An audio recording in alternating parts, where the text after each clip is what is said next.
به نام خداوند یکتا و درود و پیام و سلام بر محمد مصطفی صلی الله علیه و سلم. دوستان بیننده، بیایید درباره آن چیزی که قلب را جلا و روح را صفا می‌بخشد صحبت نماییم، یعنی درباره صلوات فرستادن بر پیامبر صلی الله علیه و سلم. باید دانست که به ما مؤمنان هیچ نعمت ظاهری و باطنی، هیچ نعمت دنیوی و اخروی نرسیده که ما از آن بهره مند گشته باشیم مگر که سببگار آن نعمت ها محمد مصطفی پیامبر عزیزمان صلی الله علیه و سلم، عزیز قلب ها و نوری دیده ها، معلم به همتا و شفیع روز جزا محمد مصطفی صلی الله علیه و سلم. ایشان دارای کمالاتی بودند که هیچ بشر آن را نداشته و به مقامی بلند رسیده که هیچ کسی حتی به آن مقام نزدیک هم نشده. پیامبران را امام و همه امت را شفیع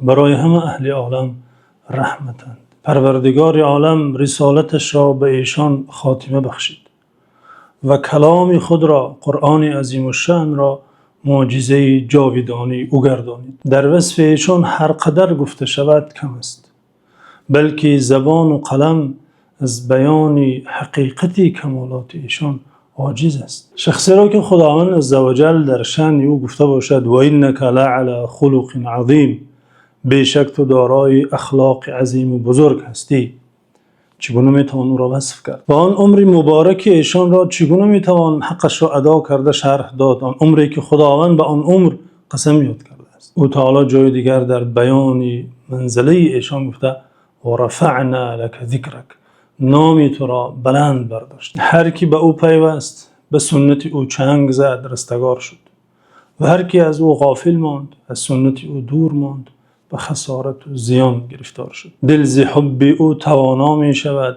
خاک هم دوش ثریا می شود. پس بیایید دوستان عزیز درباره فضیلت صلوات فرستادن بر این پیامبر صاحب مقام، بر این پیامبر عزیز و ارجمند چند حرفی شنوید. صلوات و درود و پیام فرستادن بر این پیامبر فرمان و دستور خداوند عزوجل در قرآن است. او تعالی در سوره احزاب فرموده ان الله و ملائکته یصلون علی النبی یا ایها الذین آمنوا صلوا علیه و سلموا تسلیما. اللهم صل وسلم وزد مبارک على سیدنا و نبینا محمد و علی آله و اصحابه اجمعین. خداوند عزوجل بندگانش را خطاب کرده، اولا خبر داده که او تعالی خود و ملائکش به پیامبر صلوات میفرستند. سپس گفته ای کسانی که ایمان آورده اید به پیامبر ثنا و درود فرستید. پس اولین فضیلت صلوات فرستادن بر پیامبر صلی الله علیه و سلم این است که این عمل اجرای فرمان و دستور پروردگار عزوجل است. فضیلت دیگری صلوات فرستادن این است که هر کی به پیامبر صلی الله علیه و سلم یک صلوات فرستد، خداوند بر آن بنده 10 صلوات میفرستد، 10 رحمت عطا میکنه. پیامبر صلی الله علیه و سلم در آن حدیثی که امام مسلم و امام ابو داود و امام نسائی روایت کردند فرمودند من صلى علی واحدة صلی الله علیه 10. هر شخصی که به من یک مراتب صلوات فرستد، خداوند برایش 10 صلوات میفرستد. مکافات الهی را 10 برابر نایل میگردد شخصی که به پیامبر صلی الله علیه و سلم صلوات میفرستد. فضیلت دیگری صلوات این است که خداوند عزوجل در عوضی در مکافات یک صلوات فرستادن 10 زینه درجات بنده را بلند می سازد و 10 گناه او را عفو می کند. در صحیح ابن حبان و سنن نسائی آمده که پیامبر صلی الله علیه و سلم فرموده من صلى علی صلاة واحدة صلی الله علیه 10 وحدت عنه 10 خطیئات ورفعت له 10 درجات. یعنی ایشان فرمودند هر کی از امت من برای من یک مراتب صلوات فرستد، خداوند عزوجل برایش 10 صلوات میفرستد، 10 رحمت عطا میکند و 10 خطای او را عفو میکند و درجه او را 10 زینه در جنت بلند میگرداند. فضیلت دیگری صلوات فرستادن این است که صلوات ذکر و عبادت است. آنگونه که بنده دیگر ذکرها را به زبان می آورد به مقصد اجر و ثواب، به مقصد اضافه شدن عملهای نیک در نامه اعمالش صلوات نیز ذکر است و عبادت است. امام محدث امام سخاوی در کتاب خود به نام القول البدیع فی الصلاة علی الحبیب الشفیع که به این موضوع بخشیده شده، در موضوع صلوات و فضیلت صلوات است، میگوید قال الفاکهی ان الصلاة علیه عبادة لنا و زیادت حسنات فی اعمالنا.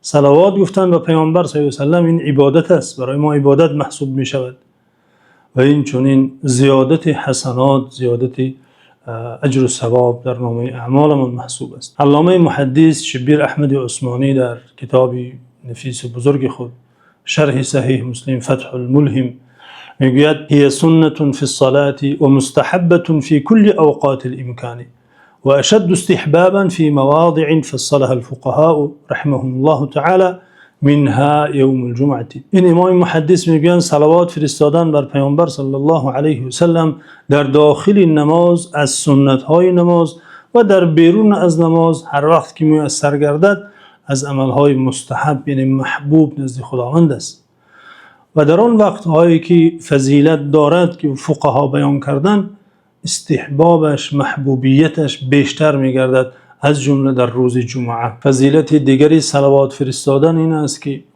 این ذکر مبارک، این عبادت غم و هم و اندوه را از بنده برطرف میگرداند. در سنن ترمذی آمده که ابی بن کعب صحابی بزرگوار نزد پیامبر صلی الله علیه و سلم آمده گفتند ای فرستاده خدا، من آن همه وقتی که در شب برای خودم دعا میکردم میخواهم از این پس آن وقت را برای صلوات گفتن به شما جدا کنم، اختصاص دهم. فرستاده خدا صلی الله علیه و سلم به ابی گفتند، بشارت دادن، مژده داده، گفتند اذن تکفى همک و یغفر ذنبک. این خیلی که باشد غم و اندوهی تو برطرف می شود و گناهت مغفرت می گردد. این حدیث در روایت امام احمد حنبل در مسند ایشان با چنین لفظ آمده اذن یکفیک الله تعالی ما اهمک فی دنیاک و آخرتک. ای ابی اگر چنین کنی پس خداوند عزوجل غم و اندوه دنیا و غم و اندوه آخرت را از تو برطرف می سازد. درود و ثنا و پیامی پیاپی خداوند عزوجل بر محمد مصطفی صلی الله علیه و سلم. در حفظ و امان خداوند باشد.